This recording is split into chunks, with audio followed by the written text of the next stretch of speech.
Welcome to the bench, a space for conversations that help us uncover our truest self.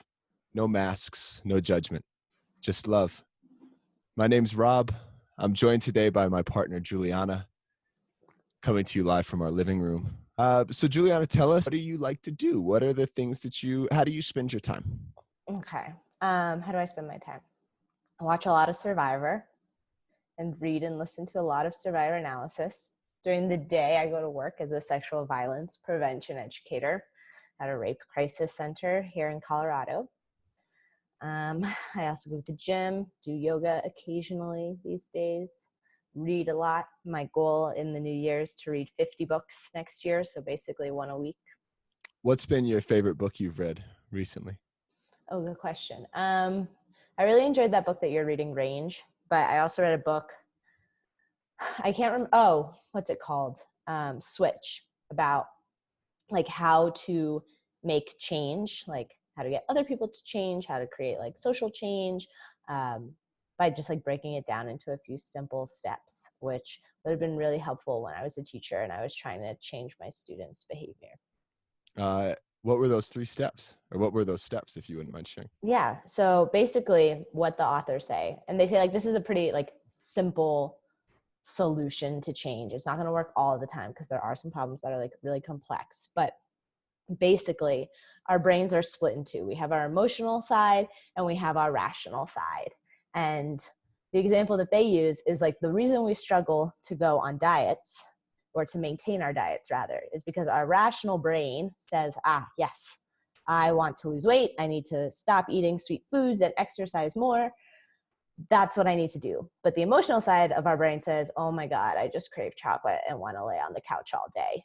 And so there's a tension there between our emotional side and our rational side. So the first 2 parts are talking about how to direct the rational side, which he calls the rider of the brain. So the metaphor that they use is that there's a rider, a human rider on top of an elephant. And the rider is the rational part of the brain, and the elephant is the emotional part of the brain. And the rider is the one who makes the decision and directs where the elephant is going to go.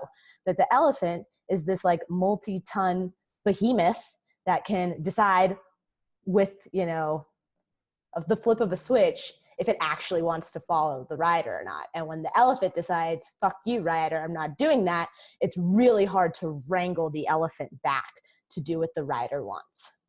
So you need to give like very concrete, clear directions to the rider, which in terms of change looks like very specific tasks that need to be done. Instead of saying like, we're going to fix climate change, like giving one very concrete thing, like we are going to recycle every plastic bottle in our company by putting them in the recycling bin next to the doors. Everywhere there's a door, there's a recycling bin. Well, that's actually changing the environment. That comes up later. But the emotional side is you have to motivate the elephant. You have to get the elephant to want to do the thing that the driver or the rider wants it to do. Because if the elephant isn't on board, then the rider is just basically going to spin its wheels. And if the elephant is motivated, but the rider doesn't have a clear direction, the elephant is just going to kind of be wandering off on its own without actually accomplishing anything. And then the third piece is to clear the path. That's what it is. So basically, just make it easier for these changes to happen. That could be something like changing the environment. So in the example that I gave, like if you put a recycling bin next to every door, people are going to be more likely to recycle because now it's easier than having to walk all the way outside to the recycling bin, things like that. Yeah, and I think those things take time too, right? Like I think the elephant being that those big feelings that are sometimes reluctant to change, are kind of like guiding it on their own. The rider gets an idea, the mind reads a book or gets a new idea of how it wants to do things differently because it's realizing the behaviors aren't working. But then one thing I've heard people say that I've used a lot is like, your feelings are based on you yesterday, not you today. And yet we assume like, oh, I've changed the rider, I've set the direction, I have this new intention. how come I don't feel any different? You know, how come like the elephant doesn't hasn't Mm, changed? yeah. And I think that, yeah, it takes time for those things in our mind to drop. And I think that's where Mhm. it really becomes important to set that environment, uh, and give yourself specific things, you know, like for me, like going to the, you know, going to do yoga or working out, or like, I struggle with that, to just say, hey, I'm going to, when I like say, you know, I'm going to work on my body and I set this intention and it's kind of, but it's Mhm. unclear, then I often go like multiple days in a row without doing anything. But if I write down on my calendar, you know, hey, I'm going to yoga tomorrow at 8:30 a.m. I almost always go to yoga at 8:30. Yeah. You Yeah. know, and it's yeah, it's just showing up, right? It's like putting yourself in a situation where you can show up. Right. Well, one of the things that facilitates change is habits, right? Because we when we have to make a lot of decisions, we end up with decision fatigue, right? Where we suddenly decide like my brain has been spinning in circles trying to decide a million things, and now I'm just like my brain is giving up and I'm not going to make any actual decisions, right? So the way that we move through most of our life is automated. It's through habits. And if you want to have lasting change, you need to turn it into a habit. And that reminds me of like that other book. I don't remember what the name of the book on habits was that we both read. Do you remember? Atomic Habits. Yeah, Atomic Habits. And how in that book they talked about like to facilitate the creation of habits, you link it to things that you already do. So for me, right, like I pack my gym bag the night before and put it in my car. So so I can just go from work to the gym and like my bag is already there. And that just like facilitates it, right? Like I know the last 5 minutes of my day at work, I'm changing into my gym clothes and going to the gym. Um, but like speaking more to what you were saying about why it takes the elephant so long to change, one of the things that the authors brought up in the Switch book and that was also brought up in the Atomic Habits book was the importance of identity. I think in the Atomic Habits book, they talked about how if you want something to become a habit, it can't be something you do. It has to be something you are, right? Mm. Like if you want to do yoga every day, you are a yogi, and yogis do yoga every day. And that's why you do yoga every day. Not I'm going to do yoga every day, but I am a yogi. Now it becomes an identity, it becomes a piece of you, and that in and of itself becomes a really strong motivating factor. And the Switch book said the same thing in a island in the Caribbean. I don't remember which one. There was this bird that was going extinct, and it was even being hunted by the citizens of the island. And in order to save the bird, this like American guy came in and created this whole campaign to associate like the national identity of that island with the bird.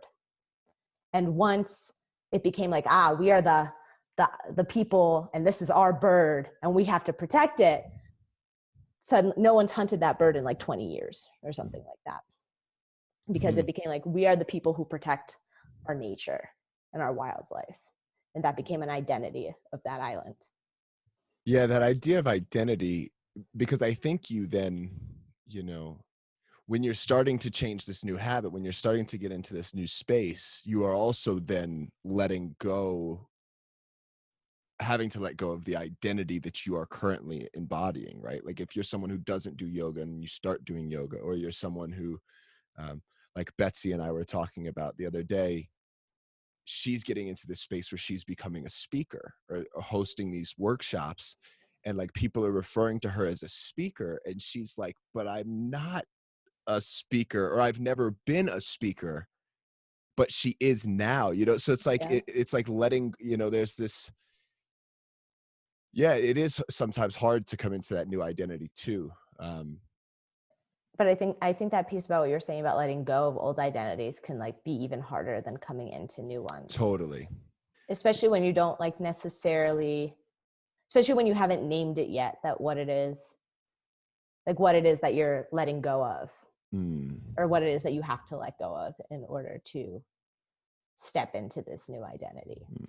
Yeah, you just kind of like, your mind knows, it's like, okay, I know there is something that I need to let you go of in order to get where I'm going. It's just I don't know what that, I don't know what that Hmm. thing is. I don't know how to name that thing. And I also don't, like, I think it's too, like I've said this in the past, like letting go doesn't mean getting rid of everything. Like, you don't throw the baby out with the bathwater, right? It's like, Yeah. yeah, letting go of this past identity doesn't mean you let go of every piece that made up that past identity, right? It's Yeah. just you're just repurposing it. I think you're repurposing your personality for what serves now in this moment. Um, Yeah. yeah, Yeah. And I think it's remembering that your past identities like brought you to this point. Like you wouldn't be here if you hadn't been that person or like walked through the world holding on to those identities. right. Yeah, and now you have the ability to go and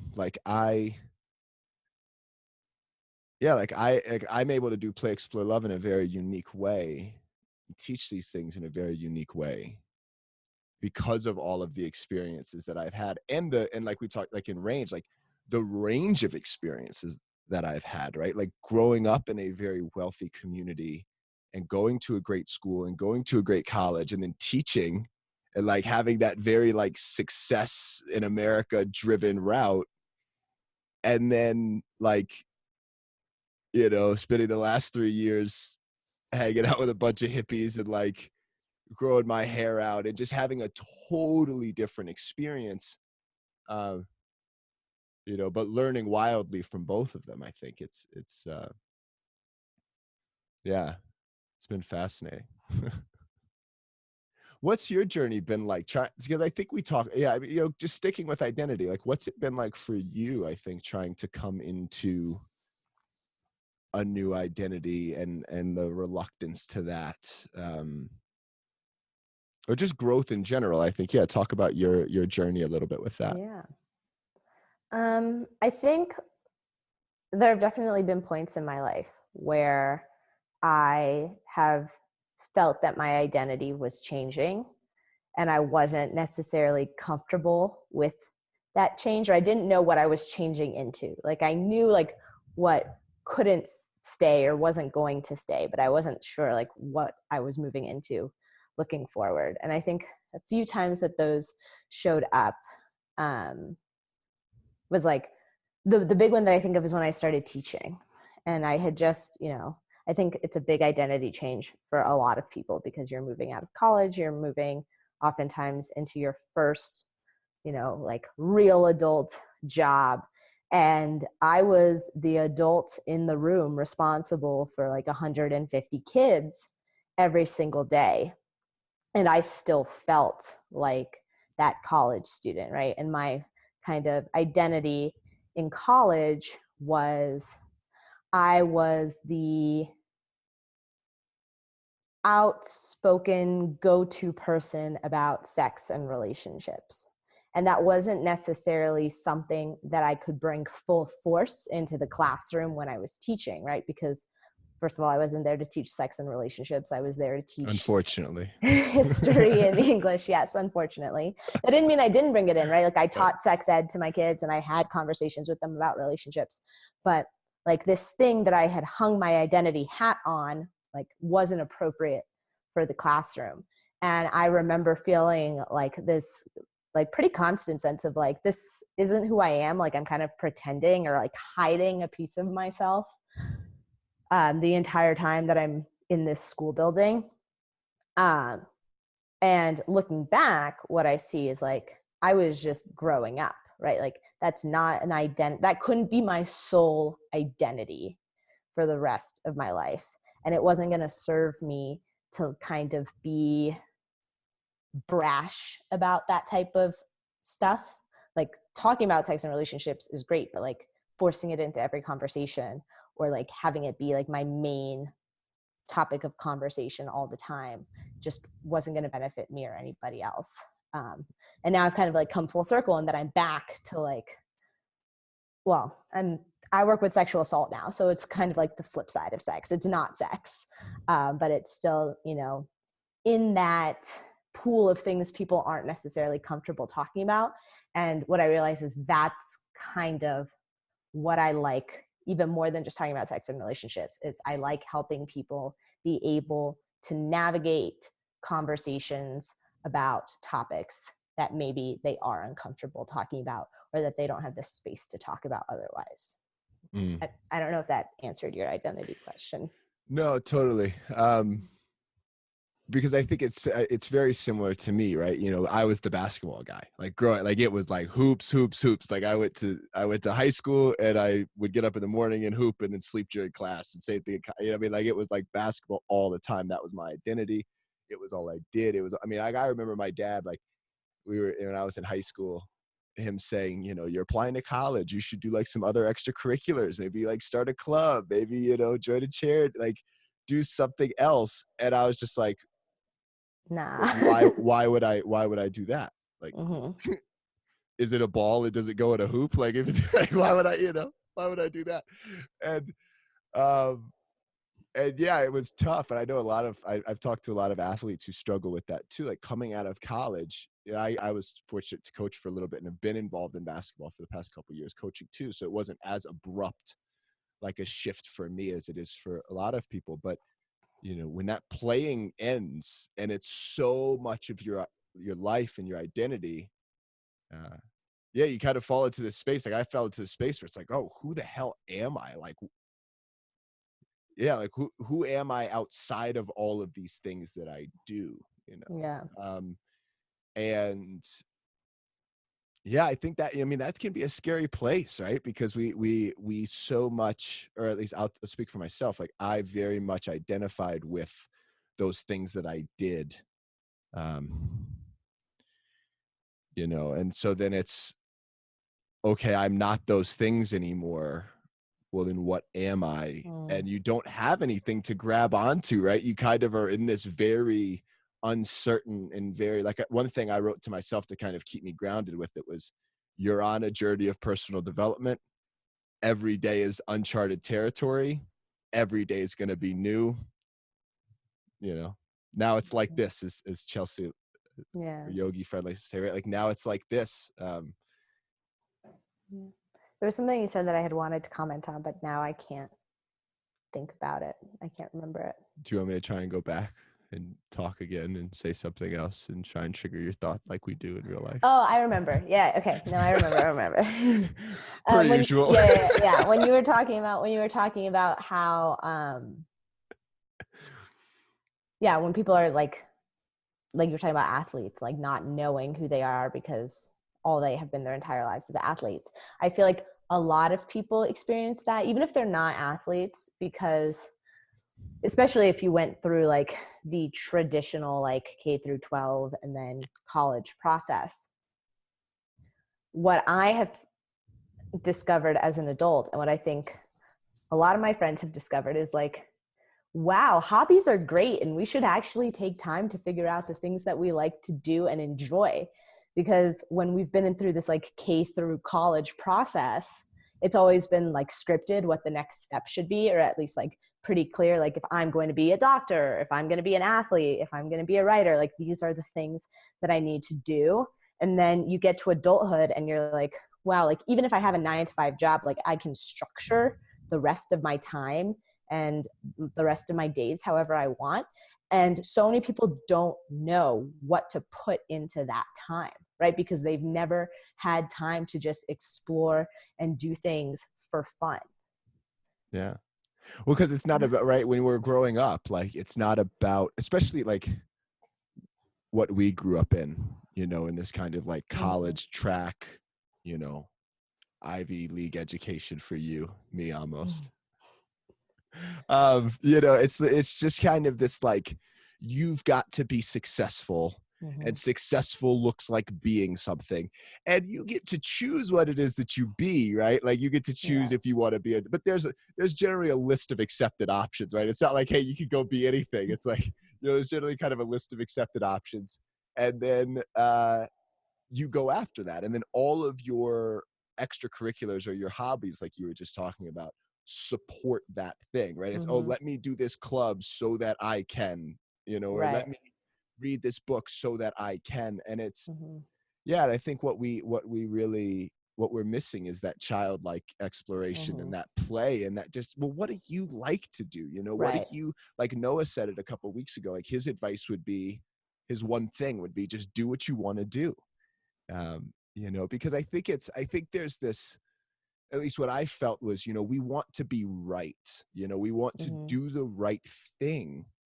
And so we, get in our mind, we learn growing up, like what the right thing is based on what we see and what we learn in school and our parents and whatnot. And so then we believe that is right. We try and do that thing. And it's,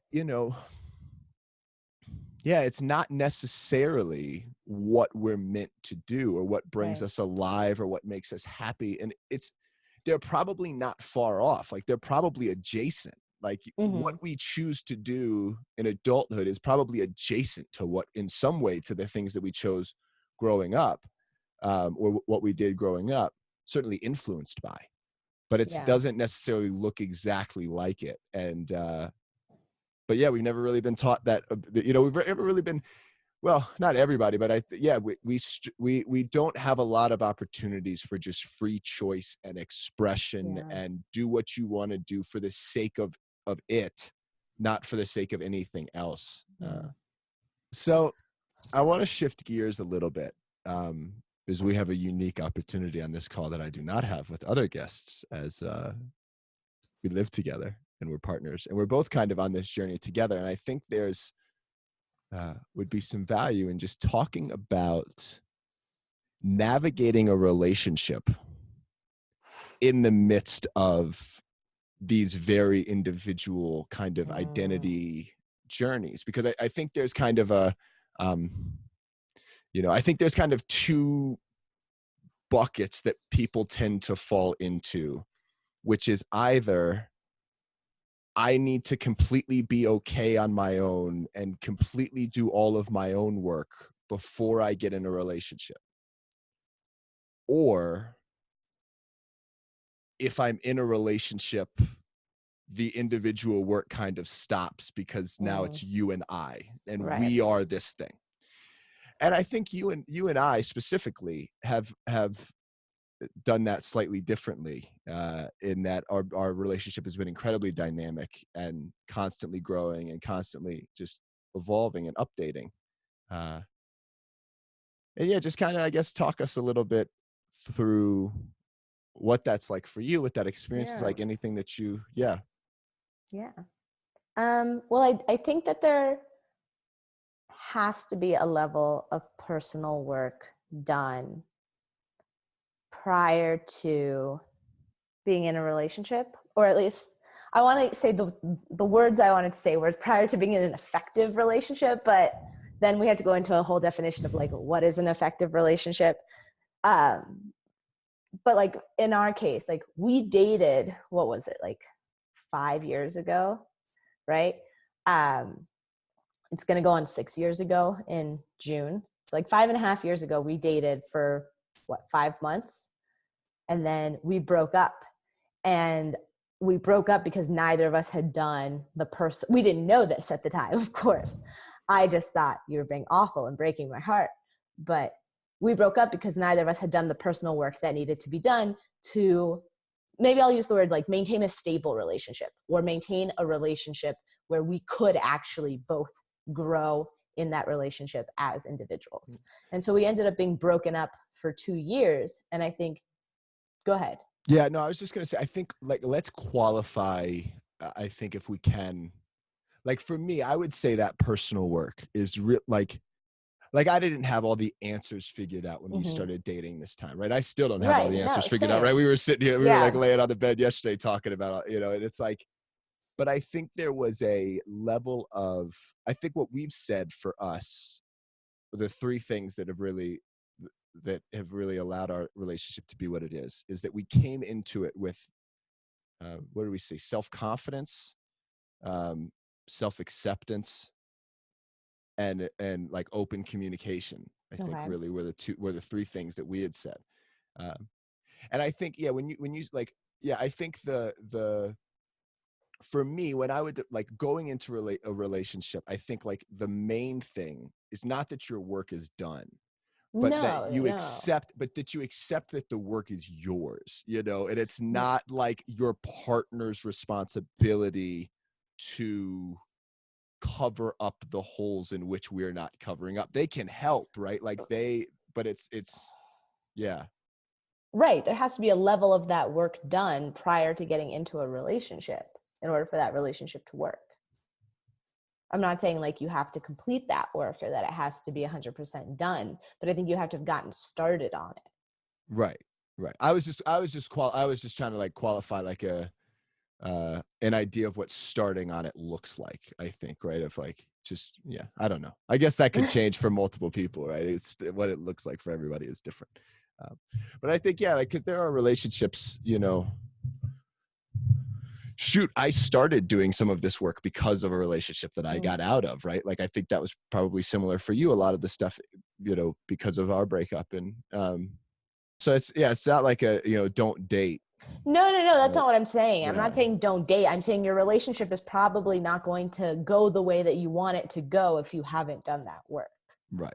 So that's why, like, I was using words like effective and stable. Like, you're going to have relationships. And prior to probably starting this personal journey, that might not be the case for everyone. And it's not bad or wrong to have those relationships. But I think if you find yourself in a pattern where you're consistently unhappy in your relationships, or you're moving from one relationship to another pretty frequently, and there's always something wrong with it, or some, often probably like similar problem that's reappearing in them, like, that's probably not a sign that every person you date has something wrong with them. It's probably a sign that there's something that you need to work on in order to establish the type of relationship you want to have. Well, I can give a specific example of that. My ex and I were going through that breakup. I remember writing, I was like, I feel like, because I was doing a lot of work on myself, and I was like, I feel like I could love her in the way that she wants to be loved, but I don't yet love myself in the way that I need to be loved. And I have consistently looked to my partners in relationships to give me the love that I am not giving to myself. And I can never truly be in a relationship with somebody if they have that much power, right? Like and I wrote that like 2 months before we started dating again, and then the way our relationship has been framed from the beginning was very much about that, like, you are your own person and I am my own person, and we're going to negotiate these things, but you love yourself and I love myself, and I'm going to help, and like, I think there's this, like, one thing we've talked about in our relationship is like, it needs to bring value to both of us, right? Like, there needs to be a positive value added for both of us. And I think, like, it's okay not to be in a relationship, right? Like, Of course. like, it's okay to do life on your own, or it's okay to do life with friends, or it's okay to do life with, like, you want to have people that you just sleep with, but it's not like a, super intense partnership. Like, or like you can even do like multiple long-term relationships. Like, marriage does not need to be the goal. Having a family does not need to be the goal. Like, whatever relationships fulfill you are the type of relationships you ought to have in your life. Right. Totally. Yeah. And then what would you say? So, like, we've had a couple rules for our relationship, not many, as I think, like, there's, yeah. Cause I think what oftentimes in relationships, and Santiago talks about this in The Alchemist, where like, when you're friends, whether romantic or not, I think we could use the term relationship rather loosely. Like, there's this expectation that you then stay the same way, and I fall in love with this version of you. And so then we grow, and this version has to be this version all the time because that's what I'm in love with, And I think, that's not like the what's really been beautiful for us is that there hasn't been this attachment to a version. And let me rephrase, not that there hasn't been attachment to it, but there's been an acceptance that that version is going to consistently update and change, and then we renegotiate. Yeah. And you want to talk about the rules? Or do you want to say something? You can go ahead. Yeah. I was just going to say, so like the rules we've used, where everything's on the table until it's not. Let's just Mm-hmm. be super honest about it. And we were, the first year and a half, we were also in different cities. And so Yeah. we were working with different parameters than I think.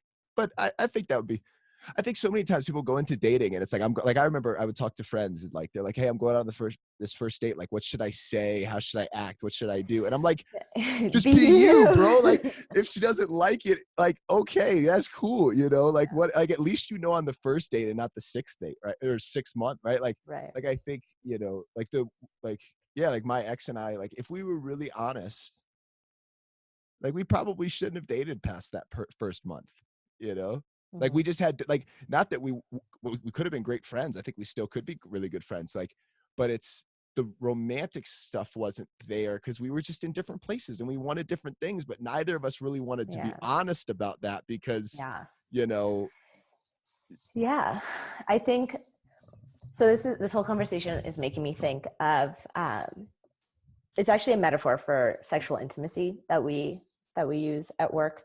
Um, so like a lot of times in our society when we hear talk about this, we'll all relate, I promise. in I believe our you. in our society, like a lot of times when we hear metaphors for sexual intimacy, it's like the baseball metaphor, right? Like, you know, going from first to second to third base to home, scoring, which is having sex, having home run.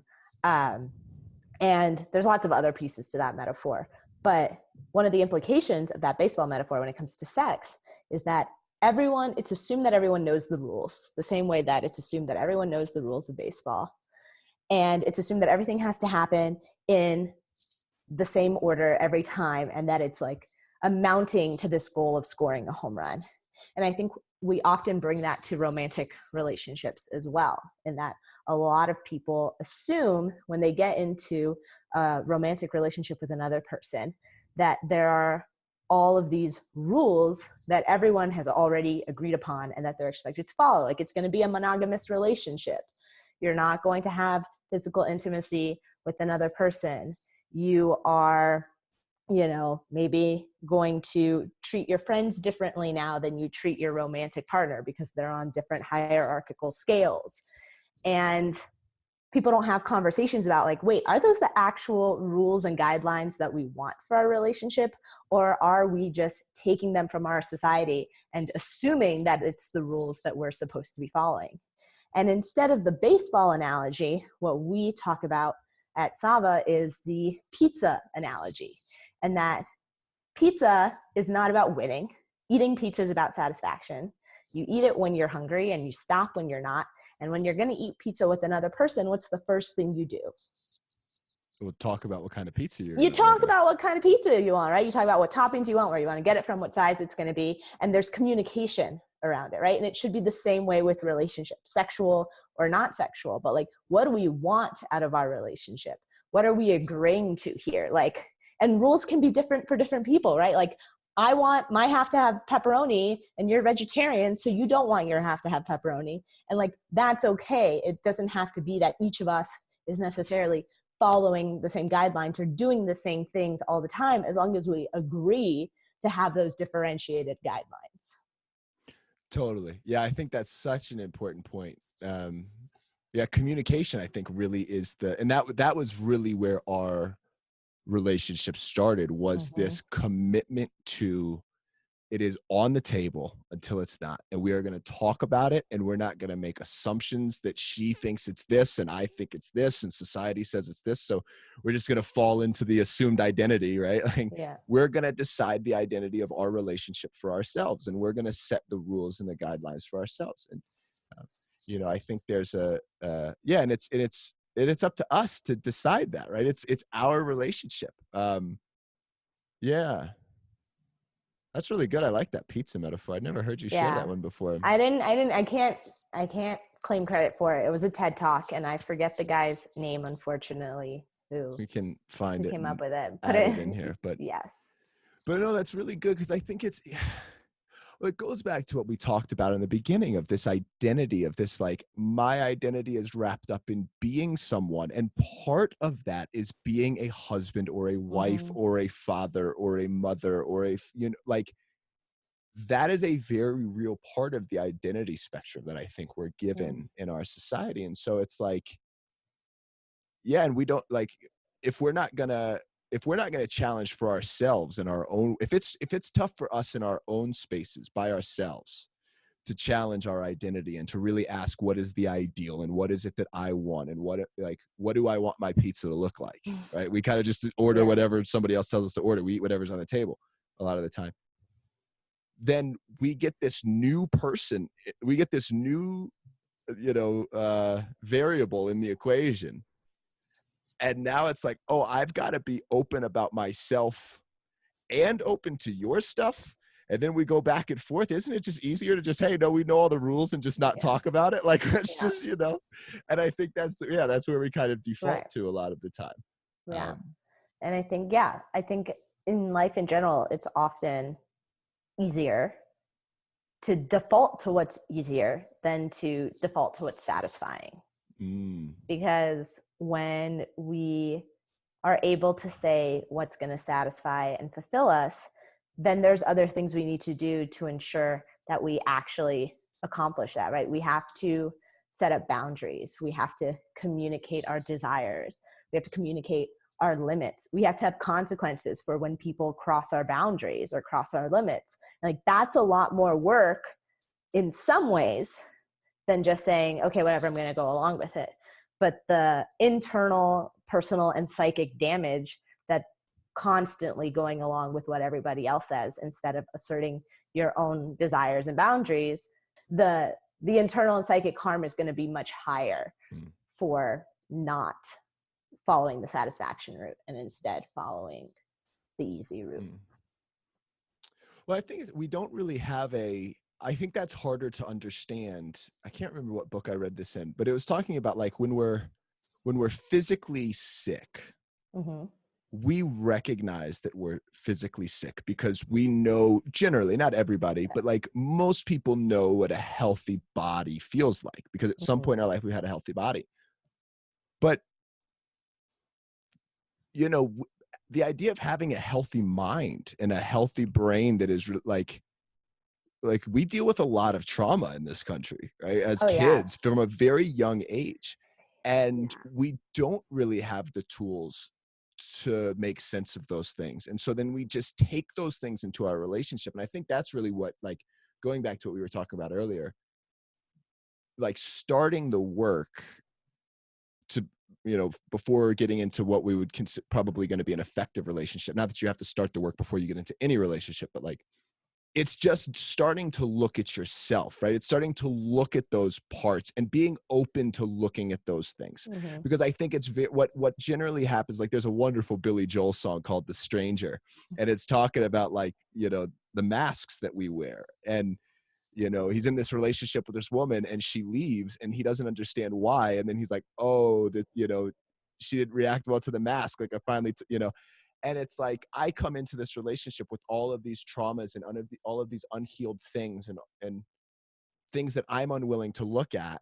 And then you come into this relationship with all of the things that you're unwilling to look at. Yeah. And so then I'm here and you're here and we're meeting in this space, but we're never really coming together, like we're never really letting each other see the stranger behind the mask, and so we're Yeah. always kind of strangers. Yeah. Yeah. Because if you can't look at your own wounds, you don't want anyone else looking at them either. Right. Yeah. And I think that's really what, both of us are working to do in our different ways, like you with psychology and at the moment with Sava, and um me with Play Explore Love. It's just like helping people, because I didn't always look at those things, right? I mean, like, yeah, I mean, really, until 3 years ago, I just pushed all that shit away. It was like, oh man, love, confident, all, like, ooh, nope, I don't, I'm feeling angry, or even still, right? Yeah. We got in a little fight yesterday, and like, it was the first time I've yelled and like allowed myself to feel, not allowed myself to feel angry, but like, Yeah. and like, whoa, how crazy! I never It do was, that. no, it was so cool. I was so proud of you for yelling. It was so like healing and cathartic for you. And I think in terms of talking about relationships, like when you were talking earlier about how sometimes people get into relationships and expect their partners to like stay the same, like that the person you fell in love with on day one is going to be the same person that you're in love with 40 years later. And that's not the case, because people change. But I think if you are aligned in the direction that you want to change, that's what makes the relationship work, right? Like you have expressed to me the direction that you want to grow in, and I've talked about the direction that I want to grow in. And so we help each other down those paths with the knowledge that we are going to be different the further down that path we get. And that's okay, because we're going in the direction that we want to grow in. Mm. That's a wonderful tie into our second rule, which I think is rather controversial. What's our second rule? It's always okay to walk away from the table. Yeah, it is. It is. You know, and I like, that is the one that, I mean, that's as like, you know, radical as accepting Yeah. death, right? I mean, it's like, hey, like, this relationship is going to end. Mm-hmm. That's okay. Not that we just like there have been Not that we're just going to peace out. Right, not that we just like roll over and let it just fall. I mean, I remember early on in the relationship, like 3 months, 4 months in, we had a FaceTime conversation. And we talked for like 3 hours about like, what the hell are we doing? Like, like, you're in a different city and we're dealing with, like, what are we doing? And I remember getting to the end of the conversation and I asked you, I just said, do you want to change anything about the agreement and what's going on? And you said, no. Do you want to change anything? And I said, no. Okay, cool. Let's just keep it moving. Keep going. I mean, you know, even as recently as July, like we were sitting on the beach and you know, you were expressing that you wanted me to do more things in the world and be more external. And I was expressing that I wanted you to do more things like internal. And like, you asked, I mean, we're engaged and like, you know, like we're we've got getting a deposit, married in 8 months. You know, we're getting married in March and like, we've got a deposit down and all these things. And you're like, have we reached a fundamental incompatibility? You know? And I think about that not all the time, but I think about how I would have reacted to that question. You know, I mean, like when I was in high school, my girlfriend like wanted to break up and be open for the summer, and like I freaked out. You know, what I mean, like I was like, you know, I was like, ah. And now I'm like, you know, we're engaged and about to get married, and you're like, have we reached a fundamental incompatibility? And I'm like, I don't know. Let's hash this out. Like, you know, and I think it's just that like we've never tried to, like, I have never tried to be who you need me to be. You've never tried to be who I need you to be. That doesn't mean that we don't influence each other, but it's like, I'm not gonna hide who I am to make you feel more comfortable. Right. You're either gonna mesh with it, adapt with it, move with it, or you're gonna say, hey, you know what, man, that's too much for me. Yeah. And we need to redefine this. And that, like, I think that's the thing. You said this to me early on in our relationship of like, the difference with like how we talk about with romantic relationships, this idea of breaking up. Like, you break up with your significant other. It's just a redefinition. Like, it doesn't have to be so, you know, dramatic. Like, it's like we accept it. Like, I think Betsy and I were talking about this. I don't remember if it got recorded or not, but like, we accept in all things in our life that like friendships have a season, jobs have a season. Some people just come in for a moment but there's something about the romantic aspect of that. Cause I think there is this belief, and I would love your thoughts on this, of like, instead of doing the work on myself, instead of looking at those things I don't want to look at, I'm going to find someone else and partner with them. And then we're going to kind of become this like ego ado, right? Like, we're going to become this like ego of two, and we're the, you know, we're strong together. We haven't really looked at either of our own shit, but like together, we don't need to, you know, you feel what I couldn't feel. I feel what you couldn't feel. And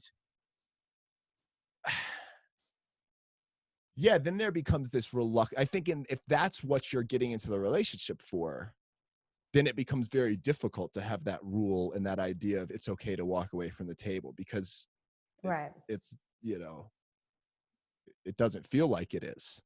Right.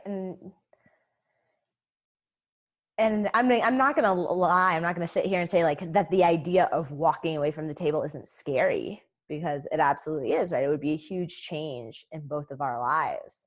But you have to be able to talk about it, because if you don't talk about it, the table is going to be loaded with so much shit that eventually it's going to break, and it's going to be much harder to repair and much easier to walk away from than if you're not talking about it. And if you're not clearing that table regularly and making space for that conversation. Yeah, like that was one thing. And like for me, and it's knowing ourselves too, like honesty, like this is something you've really taught me. Like you're very comfortable being open with these conversations. I am not. I am now, but like, Yeah. you know, even last night, like try to say what I want and like, it, you know, it's an ordeal. It takes a while. But Yeah. like, That was like a multi-hour conversation before you yelled at me. yeah. But like, you know, there's this, I grew into that because I knew it was easier to just be in the relationships that you don't talk about these things. Mm-hmm. Absolutely. But none of them were, I don't want to say none of them were satisfying, because they were, but they weren't like, they weren't your favorite pizza. Right. They weren't my favorite pizza, right? It wasn't like, and it wasn't in alignment because it never could be, because I wasn't being honest. It was always going to be this kind of skirting around something. Right. And what I really, like right before we started dating the second time, I came to that realization of like, okay, the only way I am going to do this, like if I am going to be in a partnership with somebody else, they're getting like, it's on the table and we've got to talk about it. And I've got to be honest with it, because it's not going to be what I want if I don't. Like that's the question I've always come back to a lot, is like, what choice do I have? Right. I think it's like, oh, it's easier to, we fall into the easier option as opposed to what will eventually be satisfying, because what's satisfying takes work. But it's like, if I continue to do what's easy and continue to not sit with these things or continue to not have these conversations, eventually it's going to break, and we could just keep putting, it's like put, oil in your car, right? It's like, oh, I'm just not going to do it till the light comes on. I don't have to worry about it. Push it. And eventually your car breaks down. It's like, oh shit. How did that happen? Like, yeah, exactly. Yeah. And one thing that I did, for that action, I've told this to you, was I put a rule for myself that was, if I say something to somebody else about our relationship, I've got to talk to Giuliana about it within 24 hours. Mm-hmm. Doesn't mean I have to talk to her about it right now. I might be really angry, like you might have done, like that's something I tried, like last night, like, I was angry. I go in the closet, I cocoon, I meditate for a while. I realize, okay, what's the root of it? Okay, the root of it is anger. There's no way out of this except yelling. Like, let's get it. And even then, it still took a while. But yeah, it's like I was just sitting with. I don't remember what I was saying with that, but yeah, just I think the importance of the honesty, because it's like the thing too is like, if you can be totally yourself, I think that's part of it. But if you can be totally yourself in the mirror, but you can't be totally yourself with your partner, what the fuck's the point? Yeah. Like, what are we doing? That's work, that's your job. Like that, like go to work and like wear a mask for somebody if you need to, but not your partner. Like if you're going to like, and I think there's this fear of, oh, if I open myself up completely, they're not going to like it. Well, who gives a fuck? Like, like really, who can? And I like, yeah, who cares? There's 7 billion people in the world. Of course, like, not everybody could date me. They might want to, but like, they'd bail out real quick. They'd bail out quick, right? Because the way that I do things is different. And like, same for you. Yeah.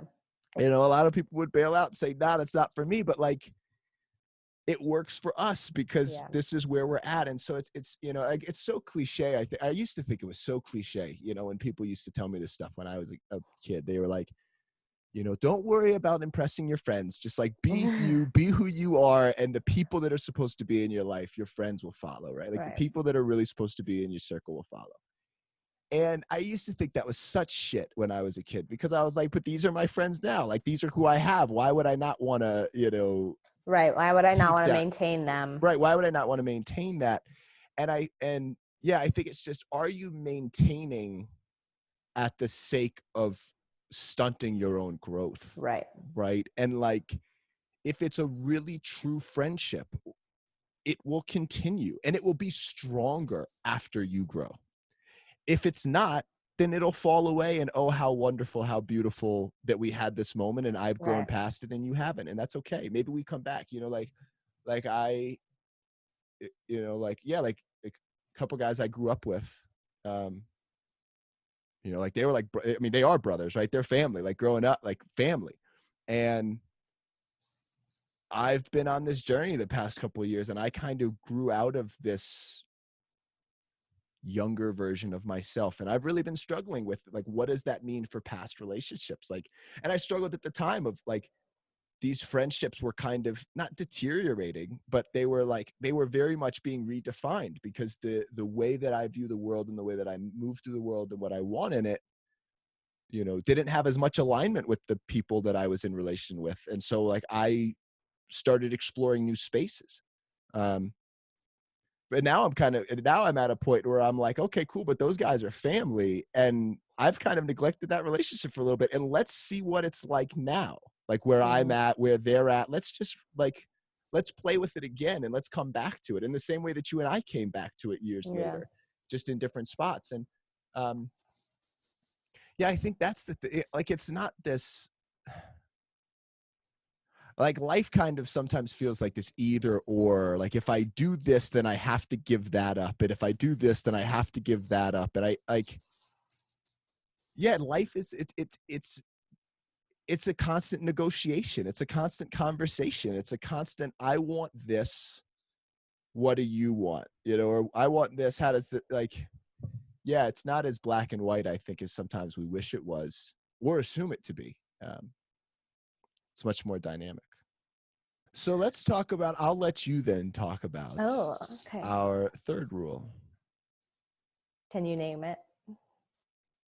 Because We don't intend to harm the other. okay, We do that's what nothing I with the thought you were intent to gonna harm the say. other. I just Yes. wanted to confirm Yes. because you're better at listing these rules as rules, where I just like assume that they're already canon and I don't have to think about them too much.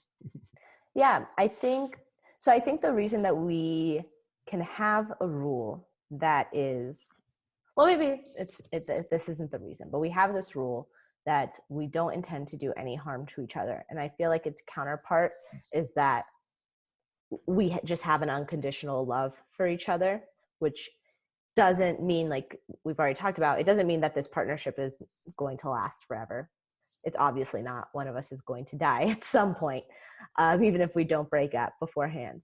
But like, if you know in your core that someone loves you, then you know that anything they do will never have the intent to harm you. Which means that when things do harm you, things that they do harm you, it's a lot easier to have the conversation around that harm itself, because all of that feeling of like blame or anger, it might be there to start with, but it's more fleeting and it is less likely to drive the conversation because you know that the harm is an accident. Mm. It's interesting what you said there about the unconditional love. Do you think that's where I mean, on some level, we came to it from that perspective in the beginning as like the ideal. Mm-hmm. But would you say that we like completely expressed, like we were both in a space where we were really expressing unconditional love, or, and When like we came really up with knew the it that, rule, you mean? well, yeah, I think it's like, I think that like, I guess what I'm trying to think of is like, I in don't the think you can. I don't think you can. I personally don't think that you can fully internalize the rule that the other person is not intentionally doing harm for you unless you have also internalized that they have an unconditional love for you, because those two things are fundamentally incompatible. Love and intentional harm. At least Right. in my book, they are. Right. Right. Right. And like it may be that like having a rule of we do no intentional harm allows unconditional love the room to grow, like Mm-hmm. they're symbiotic, Mm-hmm. but I don't think they can be separated from one another. Yeah. No, I think what you just said, I think is what I was getting at, of like, because I think there are a lot of people like that go into relationships and they might be listening to this and they say, well, what is unconditional love? Like, I don't, there was always a condition on the love, and I think that's a case for a lot of us. And yeah, so I think it's enough to just, I think, yeah, exactly what we did in the beginning. And it was rooted in, right? That idea of not doing harm is rooted in this idea of unconditional love, of like, I love you regardless. That doesn't mean that we're going to be partners regardless. That doesn't mean that we're going Mm-hmm. to be in each other's lives regardless, but I love you regardless. And there's nothing you can do that will make me not love you. And so from that, like rooted in that place is my intention is now not to harm you. And when both people in the relationship have that intention, yeah, then we talk about it, as a, hey, you did X and X hurt me, but I'm not, I might be mad at you in the moment right now, but I Right. can separate you from that action. Right. Now, if X continues to happen Right. and I continue to say, hey, you do X and it hurts me, well, now you're clearly not living up to that intent to do no harm, because Right. you know that it harms me and you're continuing to do it. Mm-hmm. But I think, yeah, it was for us, navigating so many of those new spaces in the beginning, uh, just trusting that, because there were times when like you said something that hurt me and I said something that hurt you, or Yeah. we did something. And yeah, talk about, I guess, how trusting that it wasn't out of harm. Yeah. Because I know that was a shift, right? I mean, that wasn't something that you'd done in any other Yeah. relationships really, or I either. What was that shift like? What did that allow to happen for you? So are you asking what did the shift from like assuming that a harmful act was intentional to assuming it wasn't intentional had on the relationship? I guess more like, what was the, like,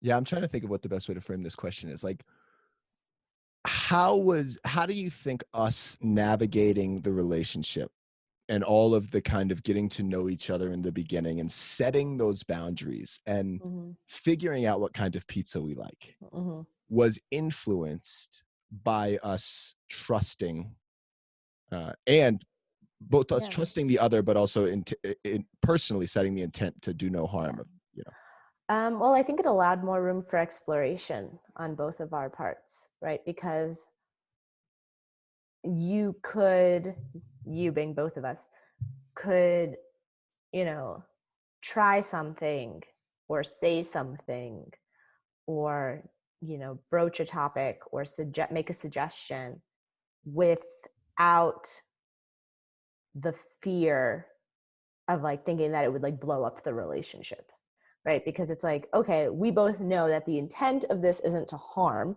so if it does harm, like I'll stop it. But if it's not, my goal isn't to hurt the other person. My goal in doing this is to grow in some way, and it allowed for that exploration.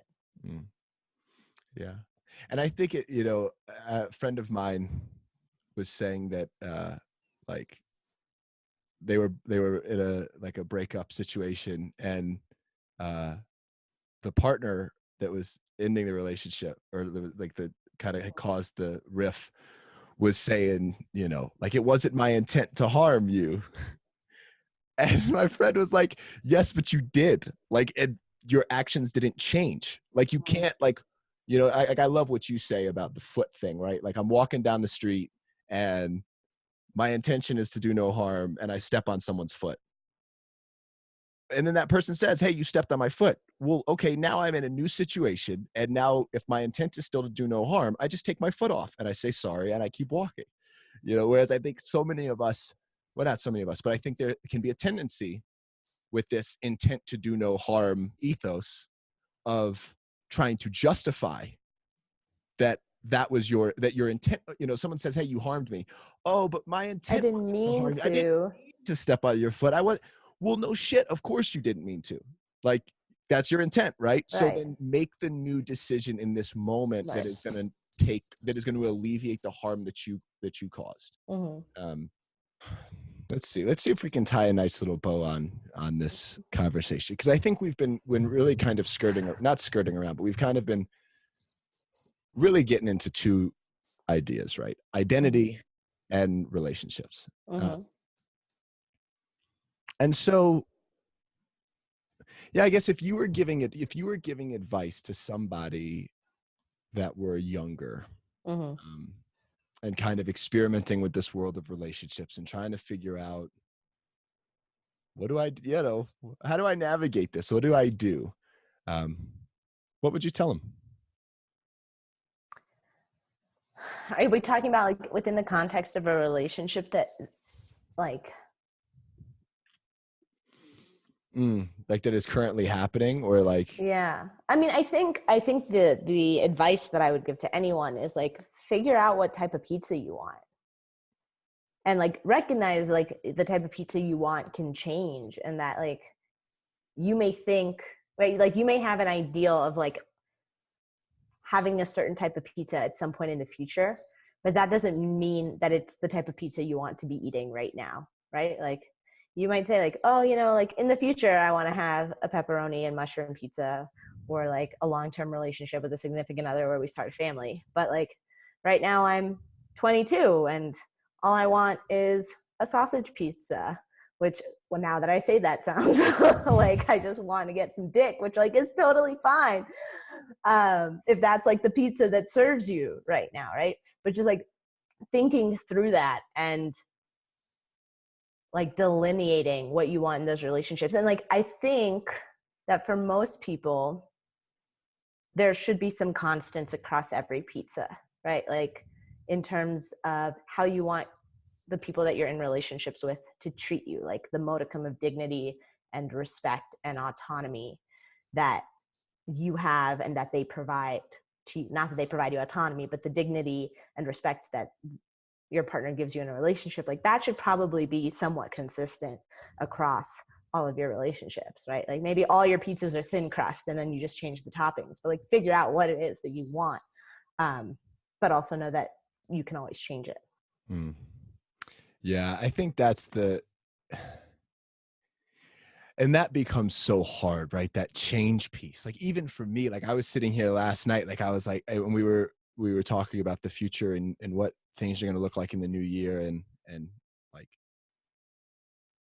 I'm having conflictions because I'm like, I want to do X, but you have voiced that Y is kind of the expectation, and I now want it, and like I'm changing it up, and like that feels weird for me, but then I also like I don't want to change things on you, right? And I like uh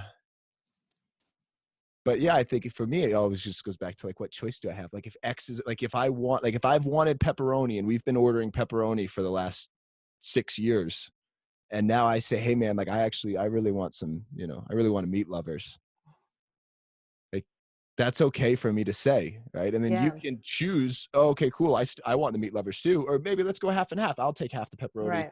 Or hey, you know what, you need a whole meat lovers to yourself, okay, go do that, like go Yeah. off on your adventure. And um yeah, I think it's there's no, I really like what you're saying, like about that pizza in the future is we get in our mind, I think, and this goes back to what we were talking in the beginning with identity, of like, we get in our mind of who it is we're supposed to be, or what this relationship is supposed to look like in the future. And then so right now we have to try and make it that, we have to Yeah. do right now in the moment to get it to go there. And it's like,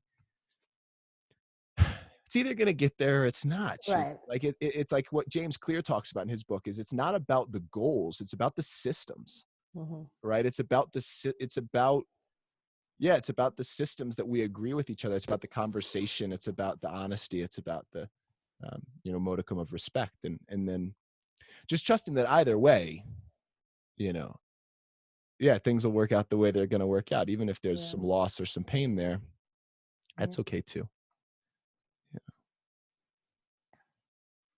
Yeah. Hmm. Well, cool. That's probably a good place to stop. Unless you have anything like pressing that you'd like to add, or No. Cool. So then we kind of just did this, but I'm going to ask you it again because I like to end the podcast this way. If you could tell somebody, anybody, one thing, what would be your one thing you would tell them? Okay.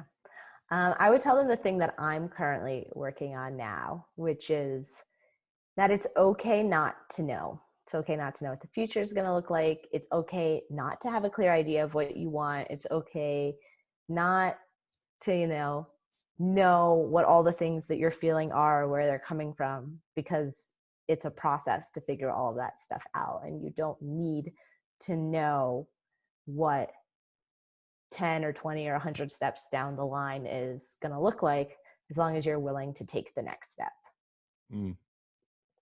I love it. Thanks, babe. Thanks so much Yeah, for of being on the course. show today. I love you. I love you too.